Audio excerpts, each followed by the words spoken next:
τις κοινωνικές προτιμήσεις που έχουν διαμορφωθεί.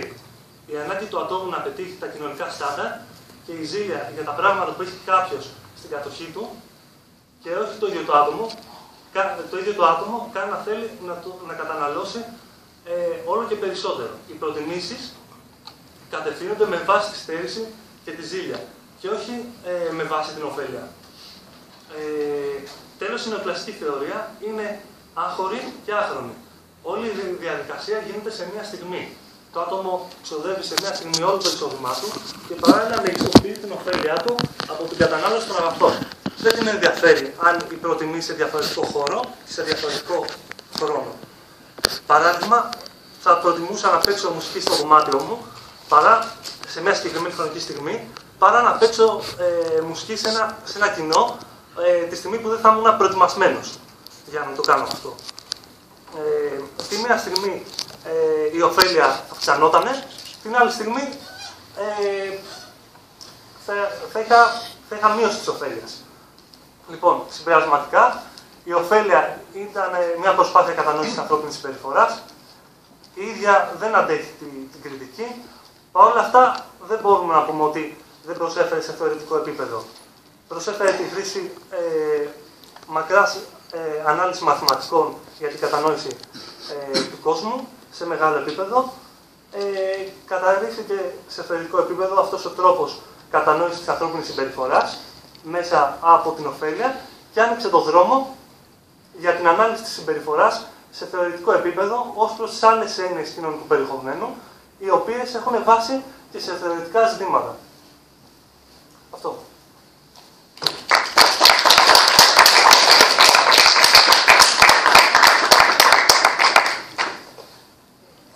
Φαντάζομαι θα κάνουμε μια κουβέντα θετικά στο τέλος, οπότε όποιος θέλει να ρωτήσει κάτι ή να σχολιάσει πάνω σε αυτά που λέει ο καθένας, ας το μαζέψουμε κάπως τελικά. Εγώ βασικά αρχικά θέλω να αναφερθώ σε κάποια μεθοδολογικά και σε κάποιες αντιλήψεις που υπάρχουν γενικά στην οικονομική επιστήμη και στη συνέχεια να αναφερθώ στην κατανάλωση σε σχέση με το πώς εμφανίζεται σε κάποια κομμάτια του Μάρξ και στο τέλος θα αναφερθώ στην έννοια του φετιχισμού του εμπορεύματος και σε κάποια συμπεράσματα που μπορεί να προκύπτουν. Γι' αυτό θα ξεκινήσω κάπως γενικά. Ένας σημαντικός διαχωρισμός που γίνεται στα οικονομικά, από τις απαρχές ακόμα της οικονομικής σκέψης και που καθορίζει σε μεγάλο βαθμό και τα συμπεράσματα και την πορεία της ανάλυσης, είναι το πώς ο ίδιος ο ερευνητής αντιλαμβάνεται την πραγματικότητα. Ας πούμε, για τους φιλελεύθερους και τους νεοκλασικούς οικονομολόγους, ξεκινάει η ανάλυση με την αντίληψη ότι το σύμπαν των κοινωνικών σχέσεων βρίσκεται σε κάποια αρμονία, ότι υπάρχει συνεχώς μια τάση για ευημερία, ότι κανένας δεν μπλέκει με την ωφέλεια, με το όφελος του άλλου και ότι όλα τα προβλήματα που δημιουργούνται σε αυτό το σύστημα είναι είτε από στρεβλώσεις, είτε που δημιουργούνται, είτε από εξωγενείς παράγοντες, είτε από παρέμβαση του κράτους.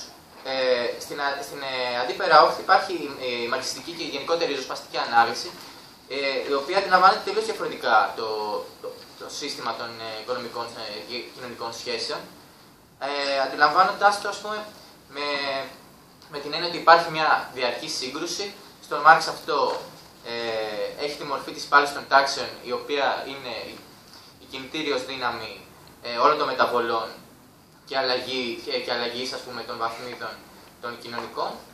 Και ουσιαστικά η ανάλυση είναι μια δυναμική διάσταση είναι σε μια δυναμική διάσταση του οικονομικού συστήματος και της αστικής κοινωνίας. Αυτό μπορεί να φαίνεται αυτονόητο, ας πούμε, σε κάποιους ή σχετικά απλό, αλλά στην πράξη καθορίζει σε μεγάλο βαθμό και σύγχρονες αντιλήψεις, η ανάλυση διαφόρων φαινομένων, όπως για παράδειγμα οι κρίσεις, που έχουμε από τη μία την ανάλυση που τις παρουσιάζει ως κάτι το οποίο προέρχεται από κάποιο σοκ, μια διαταραχή σε διάφορους κλάδους της οικονομίας που διαχέεται.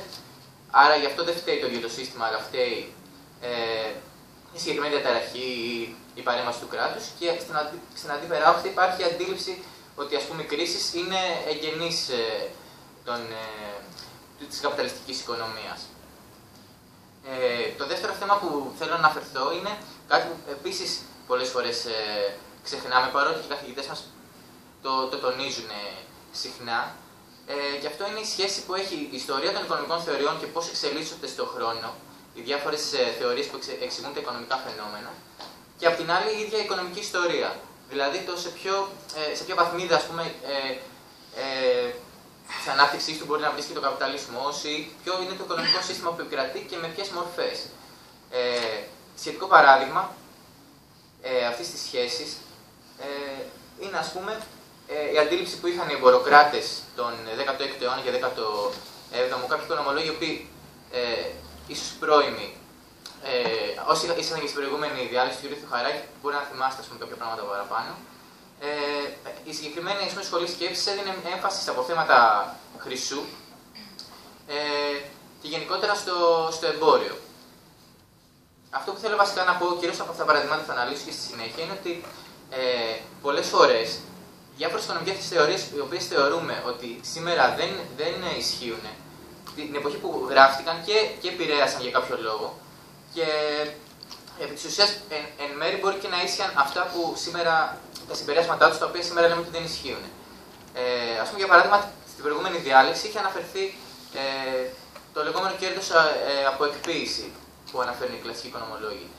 Το είχε αναφέρει και ο Θεοχαράκης.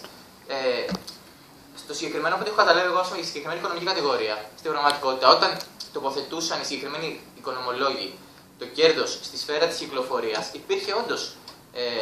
Δηλαδή, παραγόταν όντως κέρδος μέσα από το εμπόριο και την ανταλλαγή. Δεν ήταν δηλαδή κάτι ούτε που το έβγαλαν το κεφάλι τους αυθαίρετα, αλλά ούτε και κάτι που δεν υπήρχε στην πραγματικότητα. Έτσι, βλέπουμε μια εξέλιξη της οικονομικής σκέψης, η οποία δεν είναι απλά ένα άθροισμα ιδεών που στο τέλος κρατάμε τις καλύτερες, πετάμε τις χειρότερες και στο τέλος μένει απλά μια κλασική θεωρία που έχει κρατήσει, ας πούμε, τα καλύτερα. Αλλά βλέπουμε μια πορεία στην οποία ο κάθε οικονομολόγος που όντως κάτι είχε να πει και κάτι άφησε, ήταν ένας άνθρωπος της εποχής του που ας πούμε, ανέλυε τα φαινόμενα σε σχέση ακριβώς με την οικονομική ιστορία την τρέχουσα της εποχής. Αντίστοιχα, την εποχή του Μάρξ, ας πούμε, η κυρίαρχη πραγματικότητα ήταν ότι ο μισθός των εργατών, ήταν η τεράστια εκμετάλλευση των εργατών, που ο μισθός όντως αντανακλούσε τα απαραίτητα για την επιβίωση και την αναπαραγωγή τους. Είναι ένα ηθικό και κοινωνικό στοιχείο που έβαζε ο Μάρξ. Και επίσης προσέθεται και ότι μπορούσαν να διακυμαίνονται ανάλογα με τα επίπεδα της ταξικής πάλης. Κάτι το οποίο στον 20ο αιώνα, ειδικά όταν διαρκεί για 30-40 χρόνια στον ανεπτυγμένο κόσμο τουλάχιστον, σχετικά διαφοροποιημένη εικόνα για αυτό το μέγεθος, ας πούμε, δεν ξέρω αν μπορούμε να πούμε ακριβώς ότι αντανακλά πλήρως την πραγματικότητα. Ένα δεύτερο, ας πούμε, στοιχείο της εποχής του Μάρξ πάλι είναι ότι επηρεάζεται από το οργανωμένο εργατικό κίνημα που υπάρχει ήδη από το 1820 μέχρι το 1830 στην Αγγλία και τις ήδη υπάρχουσες θεωρίες των τοπικών σοσιαλιστών. Και έχει ένα συγκεκριμένο πρόταγμα, το οποίο είναι επαναστατικό, και ακριβώς από αυτό το πρόταγμα καθορίζεται και η ίδια η πορεία της ανάλυσης του. Βέβαια, αυτή είναι η προσέγγιση της θεωρίας οικονομικών θεωριών που συνήθως κάνουν οι μαρξιστές, δηλαδή που θεωρούν ότι υπάρχει μια αντίστοιχη, ας πούμε, διαλεκτική πορεία και στη σφαίρα των ιδεών, όσον αφορά τις οικονομικές ιδέες. Φυσικά, πολλές φορές ξεχνάμε κι εμείς οι ίδιοι ότι και οι μαρξιστές που κάνουν αυτή την ανάλυση, το γεγονός ότι όντως δεν σταματάει ούτε εκεί. Δηλαδή δεν γίνεται, ας πούμε, όπως ο Μάρξ δεν σταμάτησε στο Ρικάρντο να πει ότι ωραία, συμφωνώ σε έναν βαθμό με την ανάλυση του, αλλά πήγε παραπέρα.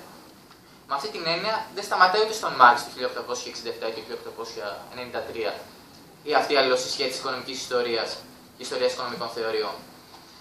Εγώ θεωρώ ότι η πραγματικότητα του 20ου αιώνα στις αναπτυγμένες χώρες με τη σφαίρα της κατανάλωσης να παίζει πολύ μεγαλύτερο ρόλο από αυτό που έπαιζε στον Μάρξ και ο οποίος λογικά, ακριβώς επειδή επηρεάστηκε από την οικονομική πραγματικότητα της εποχής του, δεν είχε κάποιο λόγο να μπει στη διαδικασία να την αναλύσει περαιτέρω. Θεωρώ ότι στον 20ο αιώνα εξηγεί, αν αναλυθεί, πολλά πολιτικά ζητήματα και Και φαινόμενα που δεν μας προσφέρει αυτή την ικανότητα η μαρξιστική θεωρία από μόνη της.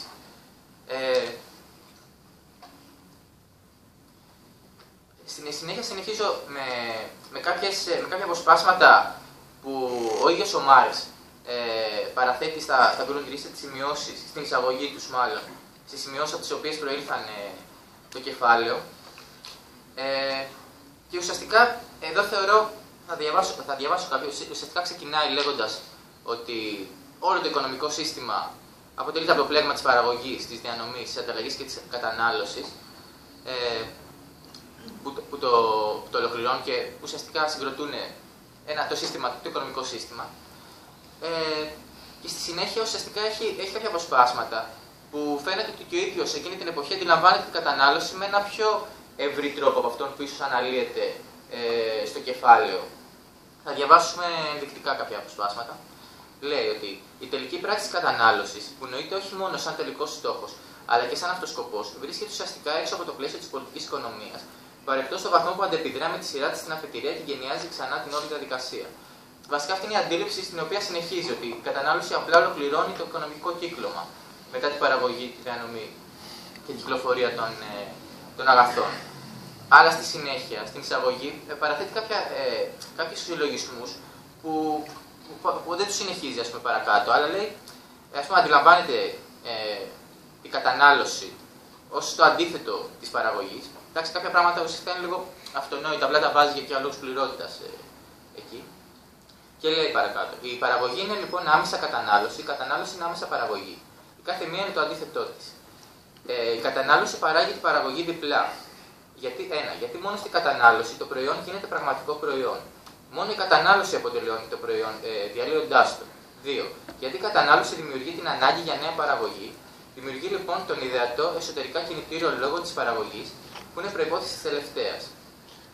Χωρίς ανάγκη δεν υπάρχει παραγωγή, αλλά η κατανάλωση αναπαράγει την ανάγκη. Και ουσιαστικά στο κεφάλαιο, στο πρώτο τόμο τουλάχιστον, η παρουσία της κατανάλωσης περιορίζεται στο γεγονός ότι κάπου αναφέρει την κατανάλωση ως παραγωγική, κάνει μια διάκριση παραγωγικής και ατομικής κατανάλωσης. Η παραγωγική είναι η κατανάλωση των μέσων παραγωγής στην παραγωγική διαδικασία, το γεγονός ότι καταναλώνται μηχανήματα και εργατική δύναμη, αλλά και ατομική, στην οποία εκεί πέρα όντως στέκεται με την πρώτη άποψη, δηλαδή αυτή που λέει ότι απλά ολοκληρώνει το οικονομικό σύστημα. Και στη συνέχεια, ουσιαστικά όμως στα Grundrisse έχουμε μια αντίληψη που δίνει πολύ περισσότερη σημασία στην κατανάλωση. Δηλαδή λέει, αρχίζει να αναφέρει το γεγονός ότι και η ίδια η κατανάλωση επηρεάζει ξανά την παραγωγή. Και ειδικά στον 20ο αιώνα, κατά την άποψή μου πάλι, με όλη τη διαφοροποίηση, την εμπορευματοποίηση των πάντων, τη σχετική διαφοροποίηση, ας πούμε, σε σχέση με τα οικονομικά δεδομένα του 19ου αιώνα, έχει υποκτηνηθεί εν μέρει από τους μαρξιστές η όλη διαδικασία της κατανάλωσης στο επίπεδο της αναπαραγωγής του όλου συστήματος. Η οποία, όπως έχει φανεί από την εμπειρία, που βλέπουμε όλοι με τις προτιμήσεις των καταναλωτών, με την άσκοπη κατανάλωση και την υπερκατανάλωση των τελευταίων δεκαετιών, έχει υποκτηνηθεί το γεγονός ότι η ίδια η κατανάλωση επηρεάζει σε μεγάλο βαθμό το πώς θα κινηθεί η παραγωγή. Και όπως είπε και ο Φίλιππος προηγουμένως, εγώ θεωρώ ότι αν αυτό αναλυθεί με καθαρά κοινωνικούς όρους και όχι με όρους νεοκλασικής θεωρίας, αλλά με όρους αλληλεπίδρασης των ατόμων και σε βάθος ανάλυση των κοινωνικών σχέσεων που διέπουν τη σφαίρα της κατανάλωσης, μπορούμε να βγάλουμε πολύ περισσότερα συμπεράσματα σε μια διαδικασία που, όπως λέει και ο Μάρξ, και κατανόησης και αλλαγής του κόσμου μας. Τέλος, απλά έχει και ένα απόσπασμα που ξανακάνει την ίδια διαδικασία από το ανάποδο. Δηλαδή, πως η παραγωγή και η κατανάλωση αλληλοσυγχέονται ξανά. Και το διαβάζω. Παράγει άρα το αντικείμενο της κατανάλωσης, τον τρόπο της κατανάλωσης, το κίνητρο της κατανάλωσης. Αυτό το κάνει η σφαίρα της παραγωγής. Όμοια, η κατανάλωση παράγει τη διάθεση του παραγωγού, παρακινώντας τον σαν ανάγκη που καθορίζει το σκοπό του. Και στη συνέχεια, σε σχέση με την υπαρξιακή αγωνία, ουσιαστικά, δεν το είπα στην αρχή ότι θα αναφερθεί, Υπάρχει ένα σημείο που στο πρώτο τόμο του κεφαλαίου ο Μάρξ σχολιάζει τον Μπένθαμ και όλη τη θεωρία της ωφέλειας που ανέφερε και πριν ο Φίλιππος. Το διαβάσω από ένα σημείο πιο κάτω από την αρχή. Λέει: η αρχή της ωφελιμότητας δεν ήταν εφεύρεση του Μπένθαμ. Αυτός απλώς αναμάσισε χωρίς πνεύμα αυτά που είχαν πει με τόσο πνεύμα ο Ελβέτιος και άλλοι Γάλλοι του 18ου αιώνα. Αν λόγω χάρη θέλει να μάθει κανείς τι είναι ωφέλιμο για ένα σκύλο, δεν έχει παρά να ξεχνιάσει τη φύση του σκύλου. Αυτή η ίδια η φύση δεν μπορεί να συγκροτηθεί με βάση την αρχή της ωφελιμότητας. Αν θελήσουμε αυτή την αρχή της ωφελιμότητας να την εφαρμόσουμε στον άνθρωπο, αν θελήσουμε να κρίνουμε σύμφωνα με αυτή την αρχή κάθε ανθρώπινη πράξη, κίνηση, σχέση κτλ., τότε πρέπει να ξεχνιάσουμε πρώτα την ανθρώπινη φύση γενικά και έπειτα την ανθρώπινη φύση την τροποποιημένη ιστορικά σε κάθε ξεχωριστή εποχή. Ο Μπένθαμ δεν πολύ στενοχωριέται.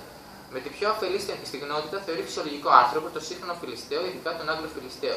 Αναφέρεται, ας πούμε, στην αστική νοοτροπία της Αγγλίας της εποχής του, ας πούμε.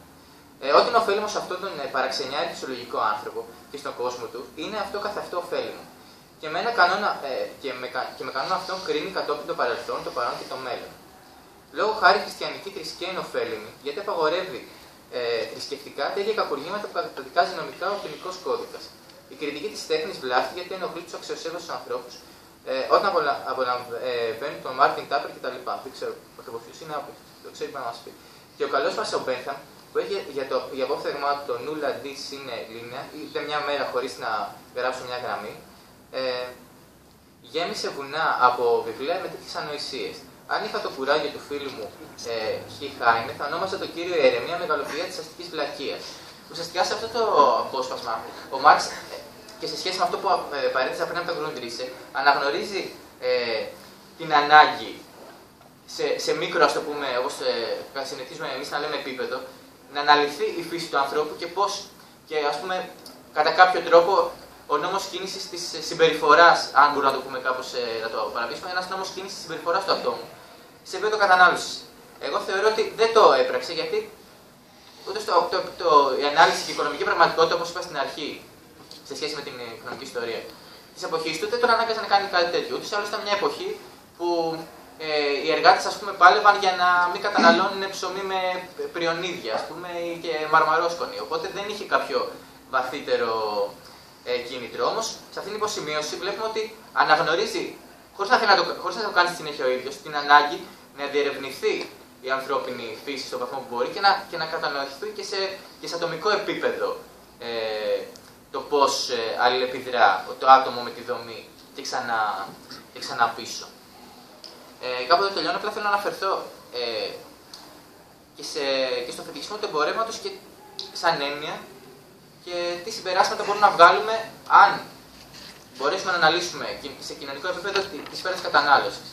Γενικά η έννοια του φετιχισμού, η οποία είναι πολύ κομβική στον Μάρξ και σύμφωνα με τον Ρούμπιν είναι η ίδια η βάση της θεωρίας της αξίας, λέει τα εξής, ότι με τον ευρύ καταμερισμό της εργασίας, κάτι το οποίο γίνεται μαζικά και το βαθμό που το γνωρίζουμε σήμερα στην καπιταλιστική οικονομία, η εργασία αποκτά μια πραγματική κοινωνική διάσταση, με την έννοια ότι ο ένας δουλεύει όντως για τον άλλον και δεν παράγει μόνο για τον εαυτό του.